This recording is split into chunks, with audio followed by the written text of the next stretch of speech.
जिस तरह से हमास के खात्मे के बाद इजराइल लगातार गाजा पर अटैक कर रहा है, इससे दर्जनों की संख्या में वहां रहने वाले आम नागरिक और बच्चों की मौत हुई है। इसराइल के इन अटैक्स में मारे गए 99% लोग सुन्नी मुस्लिम समुदाय से हैं और इसी के चलते दुनिया भर के सुन्नी मुस्लिम संगठन इजराइल का लगातार विरोध कर रहे हैं। लेकिन अभी जब एक शिया बाहुल देश यानी कि ईरान ने इजराइल पर अटैक किया, तो इसका समर्थन करने के बजाय खाड़ी के कई सुन्नी देश ईरान के विरोध में आ गए हैं। लेकिन ऐसा हो क्यों रहा है? आखिरकार क्यों सुन्नी देश ईरान का विरोध करने लगे हैं और क्यों इजराइल ईरान संघर्ष अब शिया सुन्नी जंग का अखाड़ा बनते जा रहा है? Hello everyone, I am Himanshu and you are watching uncut. Iran के हमले का सुन्नी देश क्यों विरोध कर रहे हैं, ये जानने के लिए मिडिल ईस्ट की पॉलिटिक्स के साथ ही साथ वहां शिया सुन्नी के बीच जो सालों से चले आ रहे संघर्ष, उसे भी हमें समझना होगा। देखिए, शिया सुन्नी दोनों ही मुसलमान हैं, लेकिन ये दोनों समुदाय इस्लाम का आखिरी खलीफा या कहें कि आखिरी नेता कौन होगा, इसे लेकर एक दूसरे से अलग अलग राय रखते हैं और यही इन दोनों के बीच की लड़ाई का मुख्य कारण है। सुन्नी उन सभी को पैगंबर मानते हैं जिनका जिक्र कुरान में है, लेकिन उनके लिए आखिरी पैगंबर मोहम्मद ही हैं।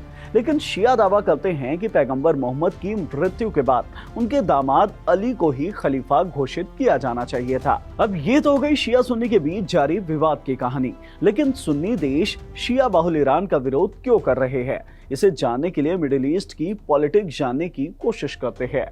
देखिए, वैसे तो एक अनुमान के मुताबिक पूरी दुनिया में 1.5 अरब से भी ज्यादा मुसलमान रहते हैं और इस 1.5 अरब के करीब 20% मुसलमान मिडिल ईस्ट और खाड़ी के देशों में रहते हैं।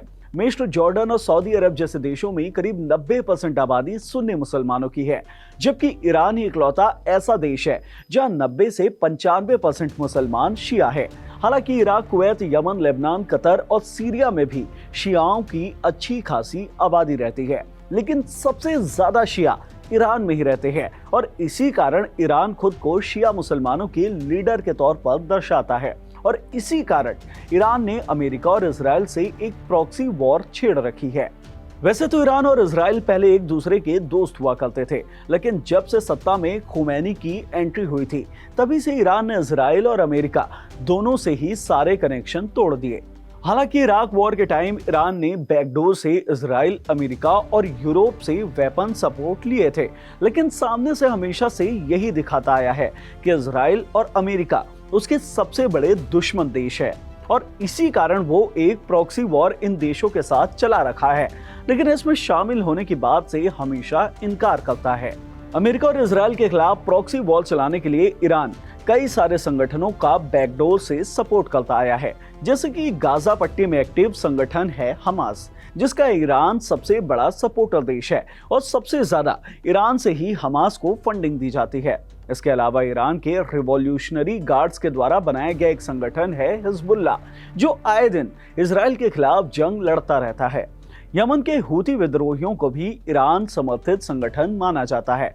कहा जाता है कि ईरान सीधे तौर पर हूतियों को सपोर्ट करता है, लेकिन इसके ठीक अपोजिट अमेरिका और इजराइल के अब मिडिल ईस्ट के कई सुन्नी बहुल देशों से संबंधों में सुधार होते जा रहे हैं, जैसे कि अमेरिका के सऊदी अरब और यूएई से काफी अच्छे संबंध है। ठीक वैसे ही इजराइल के अब मिस्र और जॉर्डन से भी संबंध बेहतर हो गए हैं और कुछ सालों पहले यूएई से भी राजनीतिक संबंधों में सुधार हो गया है, यानी कि कई सुन्नी देश अब अमेरिका और इजराइल के सपोर्ट में भी आ चुके हैं और रिपोर्ट्स के मुताबिक इन्हीं कुछ देशों में रहने वाले सुन्नी संगठनों ने ईरान के इन हमलों का विरोध जताया है। माना जा रहा है कि मिडिल ईस्ट में अमेरिका की लीडरशिप में एक नया अलायंस तैयार हो रहा है। शिया बाहुल ईरान के हमले के बाद सुन्नी बाहुल सऊदी अरब, जॉर्डन और संयुक्त अरब अमीरात ने इसे लेकर बयान जारी किया था। इतना ही नहीं, इसके ठीक बाद अमेरिकी राष्ट्रपति जो बाइडेन ने एक बयान जारी करके ये कहा था कि अलायंस ने एक युद्ध को टाल दिया है। जानकार मानते हैं कि कई दशकों से मिडिल ईस्ट में सुन्नी बाहुल देशों और ईरान के बीच तनाव लगातार बढ़ता जा रहा है और इस कारण ईरान मिडिल ईस्ट में अपना दबदबा कायम करने की कोशिश में जुटा हुआ है।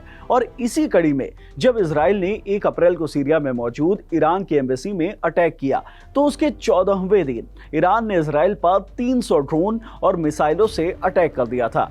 हालांकि इजराइल का कहना है कि उसने ईरान से 99% मिसाइल और ड्रोन को हवा में ही खत्म कर दिया था, लेकिन अब इजराइल ईरान के किए इस अटैक का बदला लेने के फिराक में है।